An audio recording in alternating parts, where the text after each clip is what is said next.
June 24th. The year is 2026.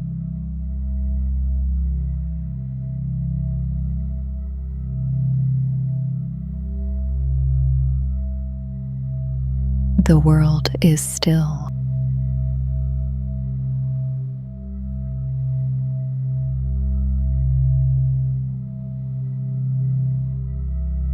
Here is what happened.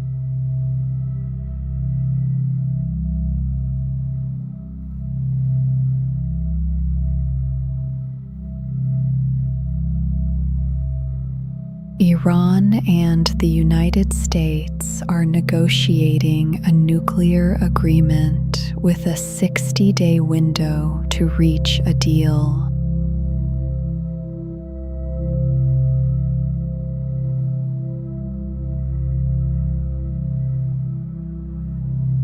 The two sides gave conflicting accounts of key issues after talks this week.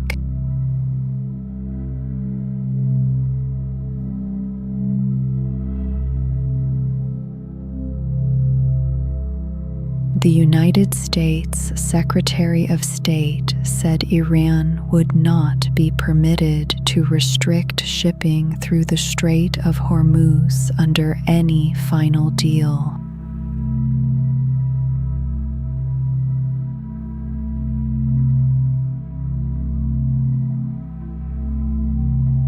Iran rejected the claim that it had agreed to allow nuclear inspectors back into the country.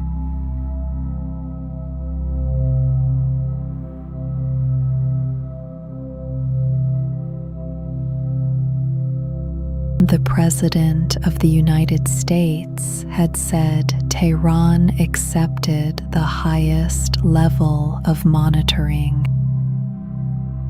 Iran's government said that is not accurate.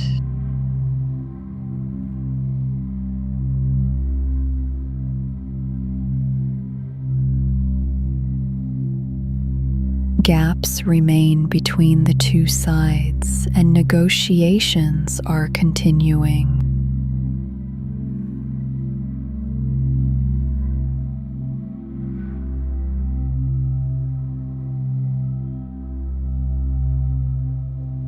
A federal appeals court ruled on the use of speedy deportations today.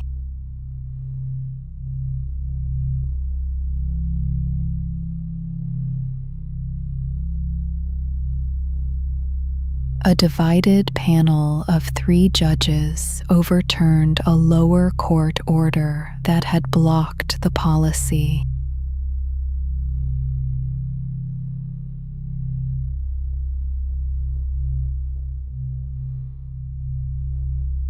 The ruling allows the administration of the President of the United States to use expedited removal across the country, not only near the border.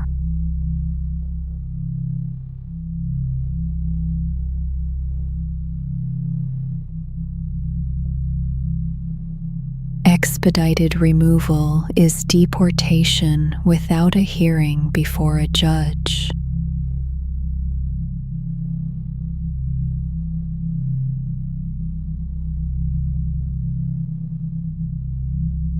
The president expanded it in January to cover undocumented migrants anywhere in the United States.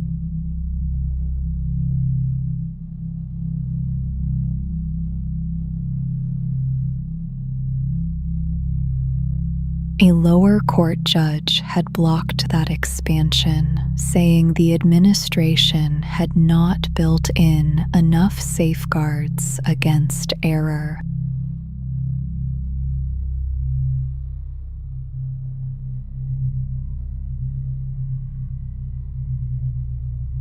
The appeals panel disagreed. 2 of the 3 judges said the plaintiffs had not shown a due process violation.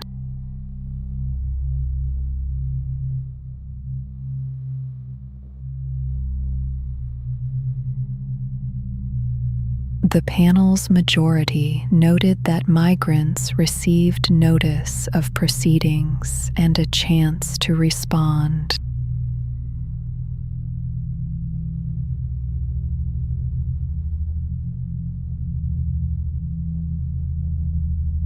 The panel also acknowledged evidence of errors in the process and said those resulted from individual officers failing to follow the law.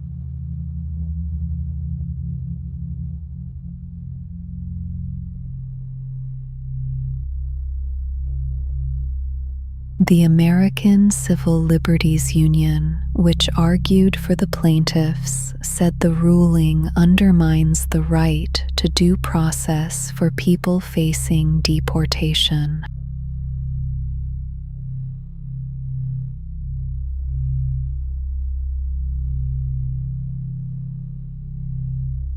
The case is expected to continue in the courts.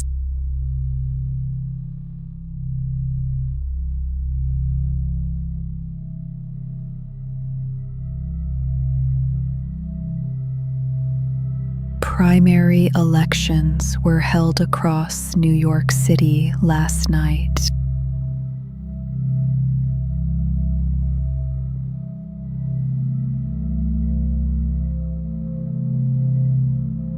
The mayor of New York City endorsed 3 candidates for Congress, and all 3 won.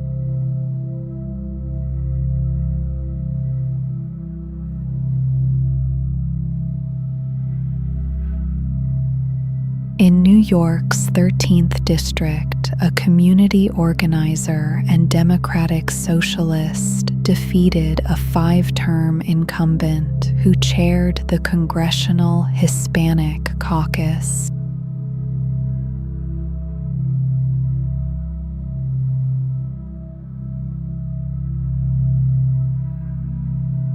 That incumbent had the backing of the House Minority Leader and a wide range of established Democratic figures.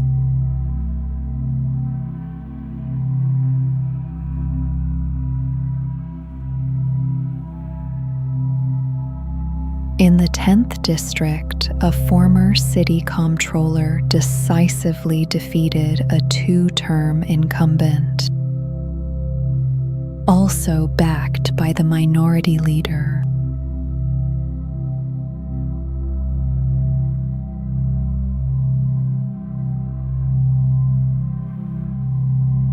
In the 7th District, the mayor's endorsed candidate won an open race over a challenger backed by the outgoing representative and the Working Families Party.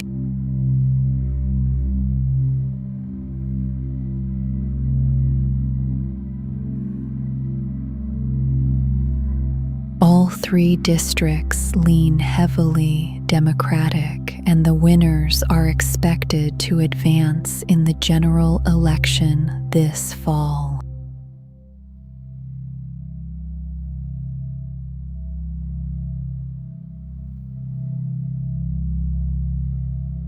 The results are being read as a significant shift in the balance of power within the Democratic Party in New York.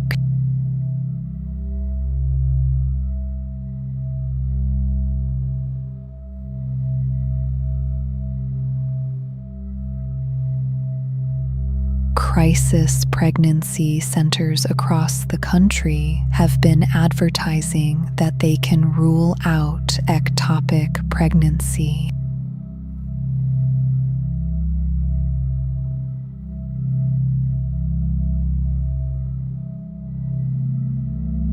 A watchdog organization found 100 examples of this claim in 49 states.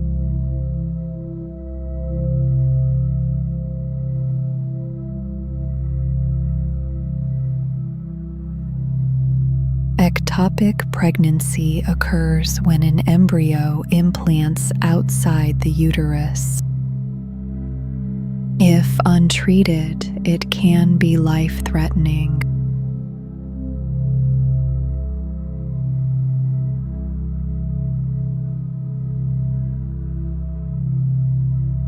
A single ultrasound cannot determine whether a pregnancy is ectopic.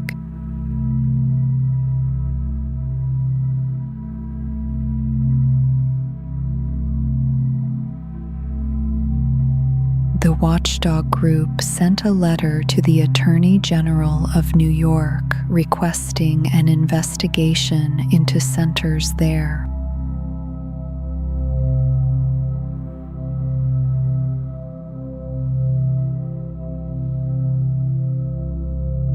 It cited cases in Texas and Massachusetts where women visited crisis pregnancy centers and were told their pregnancies were fine.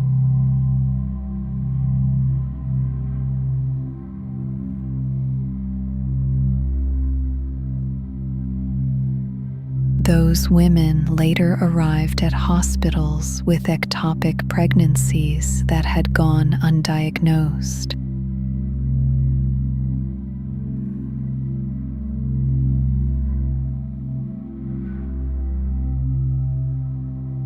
The main membership organization for crisis pregnancy centers says its members should not be making this claim.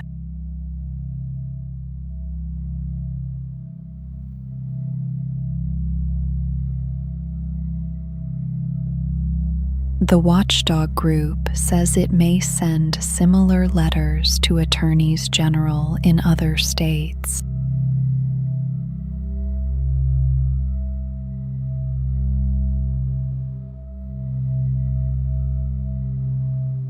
More will be known as those investigations develop.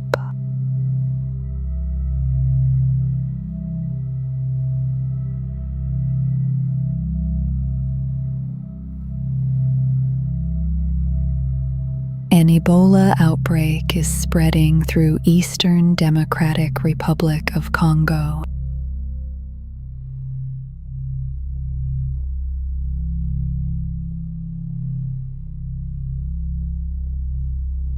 The gold mining town of Mongwalu in Ituri province is believed to be where it began.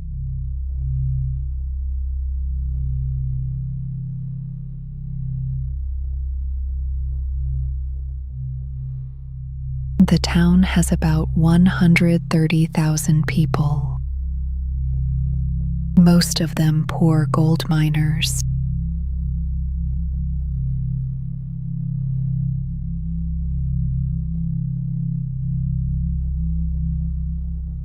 A neighborhood leader there said the early deaths were marked by bleeding from the nose and mouth.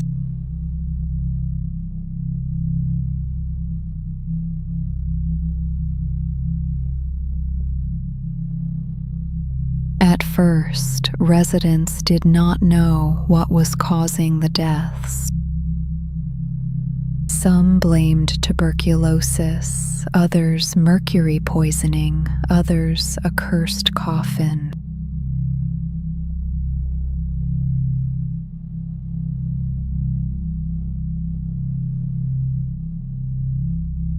Congo's government eventually identified the illness as Ebola, though confirmation came after a significant delay.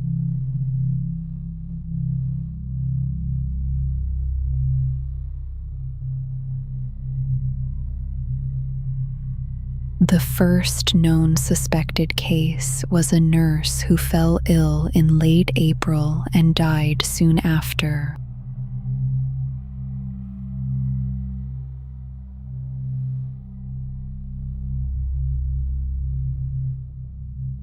In early May, 4 health workers died within 4 days.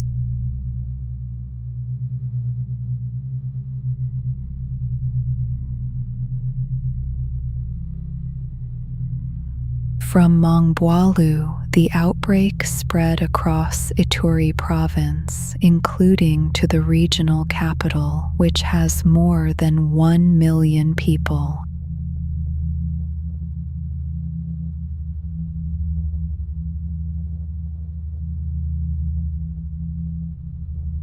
Cases have since appeared in 2 other Congolese provinces and across the border in Uganda.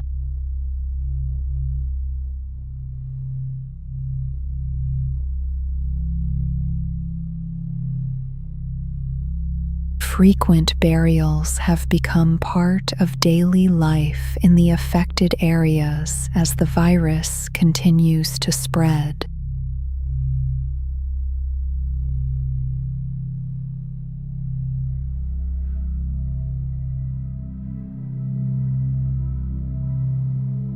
A heat wave is crossing Western Europe, breaking temperature records across multiple countries.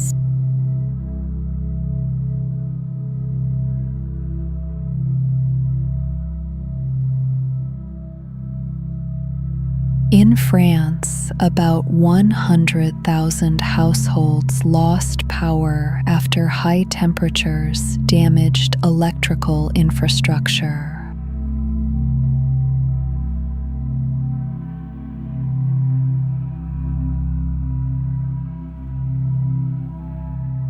France's national temperature average reached its highest point since records began in 1947.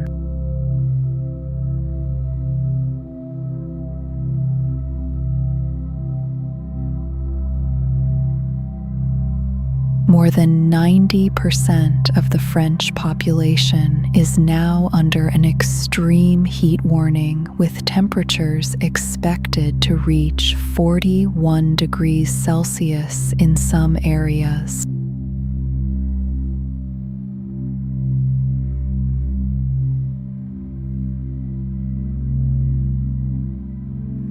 In the United Kingdom, hundreds of schools plan to close early and many train services were reduced. The weather agency warned the country's all-time June temperature record could fall.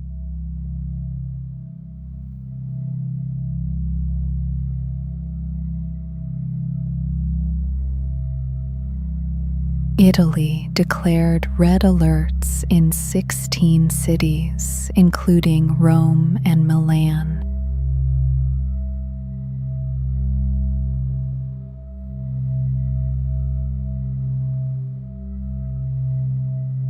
Poland's weather service warned that temperatures this week could break a record set more than a century ago.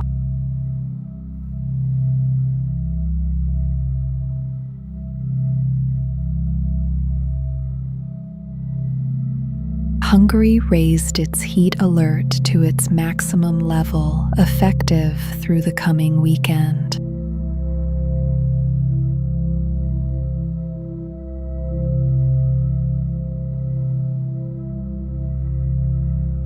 Some relief arrived in Spain on Wednesday, where temperatures began to ease across most of the country.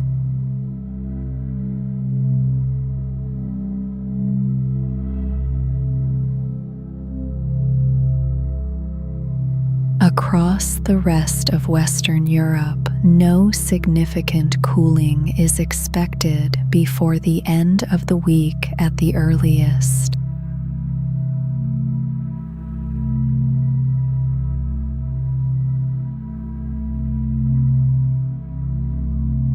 Scientists say global warming is making heat waves like this one longer, more frequent, and more intense.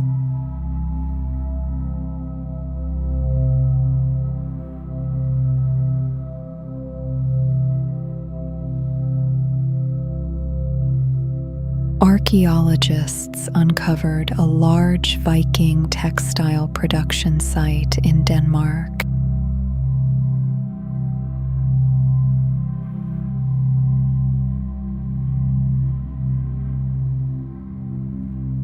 The site spans more than 100,000 square meters and contains over 80 pit houses. Workshops used during the Viking Age.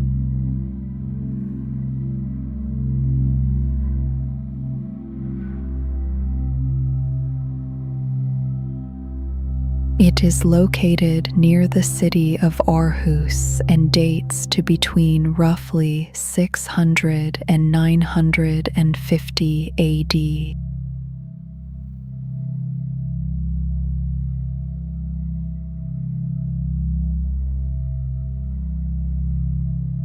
Researchers found spindle whorls, weight looms, silver coins, glass beads, and pottery across the site.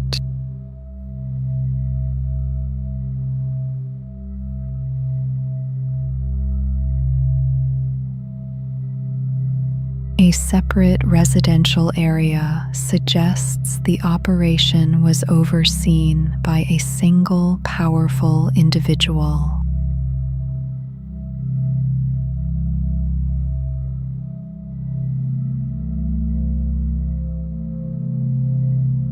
The lead archaeologist said the settlement's clear focus on textile production sets it apart from others of the period.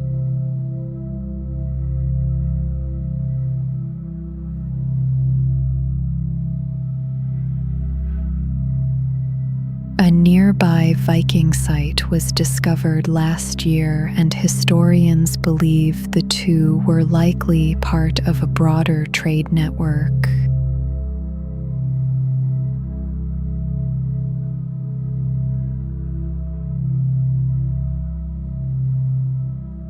A museum historian said the find shows Viking society was highly organized. Not, as he put it, simply barbaric hordes moving through Europe.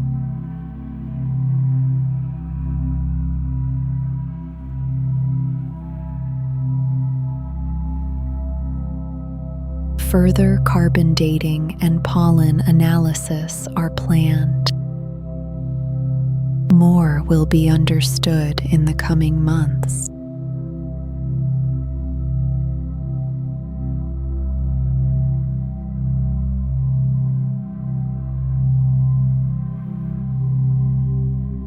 Here is what happened.